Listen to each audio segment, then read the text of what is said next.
हर्षद मेहता नायक था या खलनायक?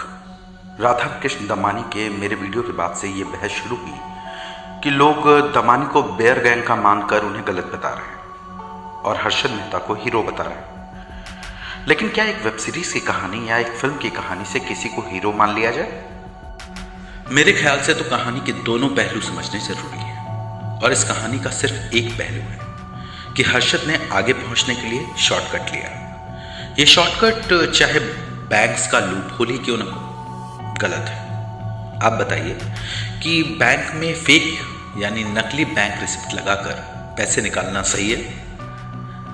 हर्षद ने वाकई जमीन से शुरुआत की और आसमान तक पहुंचा। और यह भी सही है कि हर्षद के राजमा बाजार मजामा, लेकिन क्या सिर्फ इतना काफी है हर्षद को हीरो बनाने के लिए? बैंक से नकली रसीदों पर पैसे निकालने वाला शख्स और इसके सबूत हैं, वो सही कैसे हो सकता है? इसे जालसाजी कहते हैं और जालसाज अगर पैसे बना ले तो वो नायक नहीं बन जाता। अप्रैल 1991 में सेंसेक्स की वैल्यू 1250 थी, जो अप्रैल 1992 में 4467 पर पहुंच गई, यानी एक साल में 4 गुना हो गई। 1992 में भी जनवरी से लेकर अप्रैल तक ही सेंसेक्स की वैल्यू 2 गुनी हो गई। सेंसेक्स का ये खेल इन दिनों भी चल रहा है और से भी अंदाजा लगा रही है कि हर्षद मेहता जैसा कोई बबल 50,000 के पार पहुंचे स्टॉक मार्केट को ले डूबेगा। जिन्होंने स्कैम देखी है उन्होंने सिर्फ इतना समझा है कि हर्षद मेहता ने बैंक से पैसे लिए, स्टॉक मार्केट को मैनिपुलेट किया और जब स्टॉक मार्केट क्रैश हुआ तो वो पैसे वापस नहीं कर पाया। लेकिन असली कहानी इससे कहीं जुदा, कहीं ज्यादा उलझी है। स्कैम के 10 एपिसोड के एक सीजन से आगे 10 सीजन बन सकते हैं हर्षद के तरीकों पर, गलत तरीकों पर। हाँ, उन सारे सीजन में लीड हर्षद मेहता ही होगा। मैं लीड कह रहा हूं, हीरो नहीं। और गौर कीजिएगा, बहुत सारे लोग कहते हैं कि बेयर गैंग यानी मनु मानेक और उनका कार्टेल यानी राधा कृष्ण दमानी, राकेश झुनझुनवाला और राजू ने हर्षद के लिए खाई खोदी और कम से कम स्कैम को देखकर यही अंदाजा लगता है। 1992 के सिक्योरिटी स्कैम केस, जिसे हर्षद मेहता केस भी कहते हैं, कहा जाता है कि उसमें हर्षद मेहता को स्किपगोट यानी बलि का बकरा बनाया गया। क्या वाकई उसमें हर्षद मेहता बेकसूर था? हर्षद कौन था? एक स्टॉक ब्रोकर या स्टॉक पिकर जो अच्छे स्टॉक्स को परखना जानता था, या फिर एक बेहतरीन सेल्समैन जो अच्छी और बड़े सपनों की कहानियां बेचना जानता था, या फिर एक शॉर्ट माइंड वाला इंसान जिसे सिस्टम की खामियां देखी और उसे इस्तेमाल किया और बाद में बड़े ताकतवर लोगों का शिकार बन गया। सच तो यह है कि हर्षद ये सब कुछ था, थोड़ा थोड़ा सब कुछ, लेकिन वो कोई सुपरमैन नहीं था जो इंडिया के स्टॉक मार्केट को अकेले आसमान तक ले जाता, क्योंकि स्टॉक मार्केट हर्षद के पहले भी चलता था और हर्षद के बाद भी। हर्षद कितनी भी कोशिश करता, वो महज कुछ स्टॉक्स मैनेज कर सकता था, लेकिन वहां भी स्टॉक्स का होना जरूरी है, हर्षद का नहीं, क्योंकि फाइनली स्टॉक्स की क्रेडिबिलिटी होनी जरूरी है इंडेक्स को आगे मूव करने के लिए। हर्षद ने स्टॉक मार्केट में 80s में इन्वेस्ट करना शुरू किया, लेकिन उससे पहले तक लॉन्ग टर्म इन्वेस्टिंग का कॉन्सेप्ट नहीं था। रिसर्च के नाम पर ट्रेडिंग की जानकारी कुछ लोगों को थी, तब ये कॉमन प्रैक्टिस थी जिसमें मनु मानेक जैसे लोगों ने जबरदस्त दौलत कमाई। अब हर्षद पर आते हैं। एसीसी, स्पिक और अपोलो टायर जैसे गिनती के प्लेयर हैं जिनके शेयर्स हर्षद ने आसमान तक पहुंचाए और वो अब तक बचे हैं। बाकियों का तो पता भी नहीं है। लंबी रेस से चलने वाली कहानी नहीं थी वो कंपनियां, और इन्हीं कंपनियों के शेयर जब हर्षद मेहता का केस खुलने पर लुढ़के तो न जाने कितने छोटे ट्रेडर्स ने खुदकुशी कर ली, दिवालिया हो गए। हर्षद ने अपनी सहूलियत के लिए, खुद को सही साबित करने के लिए रिप्लेसमेंट कॉस्ट थ्योरी थी, जहां मैन्युफैक्चरिंग कंपनी का स्टॉक इस हिसाब से वैल्यूड हो जितना ही प्लांट को दोबारा बनाने में खर्च आता है। इस थ्योरी के पीछे भी बहुत सारे लोग लाइन लगा के खड़े हो गए। नतीजा यह हुआ कि डूबती हुई कंपनियों के स्टॉक्स भी आसमान छूने लगे। सच तो यह है कि रिप्लेसमेंट थ्योरी नई नहीं है। हाँ, हर्षद ने इसे बेचा बहुत शानदार तरीके से।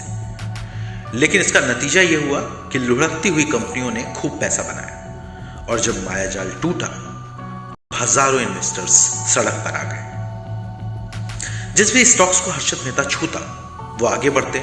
इसके पीछे क्या वजह थी? बहुत सारे लोग जानना चाहते। वही वजह यह थी कि बड़े फाइनेंशियल इंस्टीट्यूट्स को हर्षद अपने साथ लेकर चलता, उन्हें कन्विंस करता। हर्षद के दिल्ली वाले पावर कनेक्शंस के चलते ये इंस्टीट्यूट्स उसका साथ भी देते। लेकिन इसमें ऐसा नहीं था कि वो अपने स्टॉक पिकिंग स्किल से वैल्यू शेयर्स को चुनता, बल्कि जल्दी से जल्दी ज्यादा से ज्यादा पैसा बनाना इसकी वजह थी। ऐसा नहीं था कि ये तरीका और लोग नहीं अपनाते थे। द फॉरेन बैंक्स और उनके ब्रोकर्स इन तरीकों का इस्तेमाल करते थे, लेकिन वो इतने बेसब्र भी नहीं थे कि बैंकों के करोड़ों रुपए वो स्टॉक मार्केट को मैनिपुलेट करके शेयर के प्राइस को आसमान तक पहुंचाने लगा थे। और इसकी बड़ी वजह थी कि किसी को शक नहीं हुआ था कि स्टॉक मार्केट खरीदने के लिए हर्षद असल में बैंकों के पैसों का इस्तेमाल कर रहा है। यह बेहद खतरनाक था, क्योंकि स्टॉक मार्केट का कोई भरोसा नहीं होता और बैंकों में पैसे लौटने की कोई गारंटी भी नहीं होती। यह हर्षद के केस में कम से कम इस मामले में तो वेब सीरीज पर भरोसा मत कीजिए। हाँ, यह जरूर है कि हर्षद अपने दौर में स्टॉक मार्केट के दूसरे सबसे बड़े प्लेयर्स पर भारी था। हर्षद में खूबियां भी थी। वो हार नहीं मानता था, जुटता था, भिड़ता था, लड़ता था। जब स्टॉक मार्केट ने हर्षद को पहली बार झटका दिया था, तब ब्रोकर्स का बकाया देने के लिए हर्षद ने अपना मकान बेच दिया था। दूसरी बार जब बेयर कार्टेल यानी मनु मानेक और हर्षद मेहता के बीच एनरॉल नाम की एक कंपनी के शेयर्स को लेकर काफी खींचतान चली, तब भी भारी नुकसान के बाद हर्षद ने अपनी पोजीशन नहीं छोड़ी। इस बीच बेयर कार्टेल ने हर्षद मेहता की मार्केट में पोजीशन गिराने के लिए यह अफवाह फैला दी थी कि हर्षद मेहता को स्टॉक मार्केट में 1 करोड़ रुपए का लॉस हुआ है, जिससे निपटने के लिए हर्षद ने सारे इन्वेस्टर्स को एडवांस पेमेंट किया, वो भी अपनी जेब से, ताकि वो अपना स्टैंड क्लियर कर सके। उस वक्त स्टॉक मार्केट के सारे बड़े खिलाड़ियों और फॉरेन बैंक्स और उनके पेट ब्रोकर्स को एक साथ टक्कर देना आसान नहीं था, और वो भी ये देखते हुए कि आखिर हर्षद ने अपनी शुरुआत कहां से की।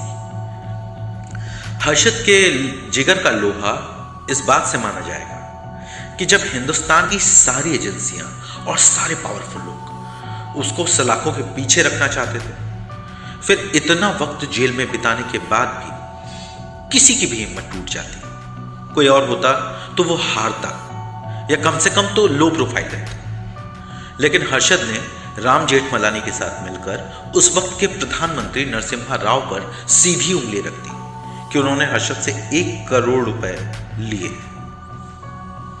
अब हर्षद जालसाज था, एक विलन था, या जुझारू था, या बड़ी सोच वाला था, आप उसको कुछ भी कहिए, लेकिन सच यह है कि इतनी जबरदस्त फैन फॉलोइंग वाला ब्रोकर आज तक नहीं हुआ है। केतन पारेख ने 90s में यह कोशिश की, मगर हर्षद के सामने फ्लॉप रहा। अब सबसे अहम सवाल, जो लोग राधा कृष्ण दवानी के वीडियो के कमेंट सेक्शन में पूछ रहे हैं कि आज हर्षद होता तो क्या होता, इसका मतलब यह है कि हर्षद और बैंकों के लेन देन का मामला पब्लिक ना हुआ होता, या फिर स्टॉक मार्केट में स्ट्राइक ना हुई होती, या फिर किसी तरह से हर्षद वो पैसे चुका देता जो उसने नेशनल हाउसिंग स्कीम से ली थी। तो हर्षद के बारे में सिर्फ वेब सीरीज देखकर बने फैंस को यह अंदाजा तो होगा ही कि उसका ओवर कॉन्फिडेंस कुछ ज्यादा बड़ा हंगामा करता। यह सच है कि वो बेयर कार्टेल से बदला जरूर लेता, लेकिन यह भी सच है कि हर्षद होता तो आज स्टॉक मार्केट से आम लोग यानी आप और हम लोग ट्रेडिंग और इन्वेस्टिंग ना कर रहे होते, बल्कि हजारों किलोमीटर की दूरी बनाकर रखे होते। और इसकी वजह है कि हर्षद ने ज्यादा फायदा कमाने के लिए शेल कंपनीज के स्टॉक्स को रॉकेट की रफ्तार दी। ऐसी कंपनियां जिनके पास अपना ऑफिस तक नहीं था, जिनके ऑफिस के कमरों पर ताले लगे हुए थे, वो 20 गुना 30 गुना तक पहुंच गई थी। तो आज जब आप हर ट्रेडिंग के पहले बैकग्राउंड चेक, फंडामेंटल एनालिसिस और टेक्निकल एनालिसिस करते हैं ना, उसका कोई वजूद ही नहीं होता।